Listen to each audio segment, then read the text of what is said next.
All right, we want to send things over to our first alert meteorologist, Jeff Ray. Now, we've got a tropical storm, the first one of the season. It's the A storm. We are expecting a very active Atlantic hurricane season. It did start kind of a little late, but there it is, Tropical Storm Alberto with its 40-mile-per-hour winds.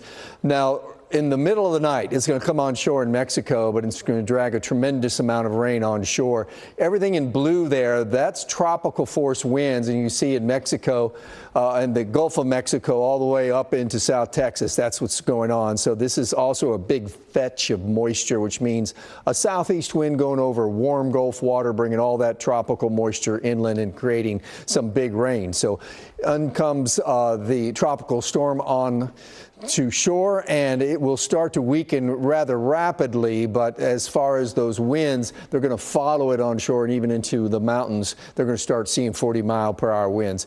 One of the big problems going on in South Texas, because besides the flooding, is the surge, 2 to 4 foot surge in Galveston, so the waves on top of that, and that's why the beach has disappeared in Galveston. This is the rain coming off of this storm. This is a rain band, and it stretches from Waco over to Corsicana to Tyler. There's trying to get a thunderstorm going, but basically this is just some light rain that's probably going to stay out of the Metroplex. I mean, we're going to put in a small chance of rain from this whole event. As far as this evening, that's probably your best chance to see some rain. It's going to be very light in nature, and then as we get through the overnight hours, or across the evening, the overnight, there'll still be some rain around, but most of it's going to be down to the southwest of the Metroplex, like down in Erath County, Hood County. You have the better chance of rain. And then as we get into the day tomorrow, we'll put in a 10% chance of rain just because there's so much moisture in the air, but high pressure is trying to build in. I think we get right into some very dry weather rather rapidly once this system gets off into Mexico. 87 degrees right now. That's one of the benefits of what's going on with Alberto. It's held our temperatures down because of the cloud cover and the east wind. We're 87 degrees. Typically, we're in the low 90s this time of year, and that's where we'll be on the first day of summer, which is tomorrow, is the solstice.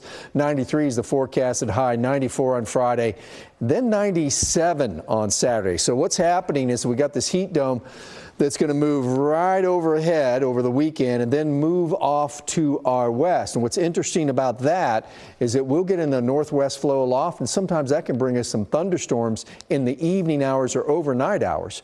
But that heat dome, look what it does. We are forecasting our first triple-digit high of the season on Tuesday, and then maybe we'll start seeing some cloud cover with the northwest flow aloft, knock the temperatures down a few degrees, but that's hot weather. Yeah, Alberto leaves, summer arrives tomorrow, and it is going to be very summer-like starting this weekend.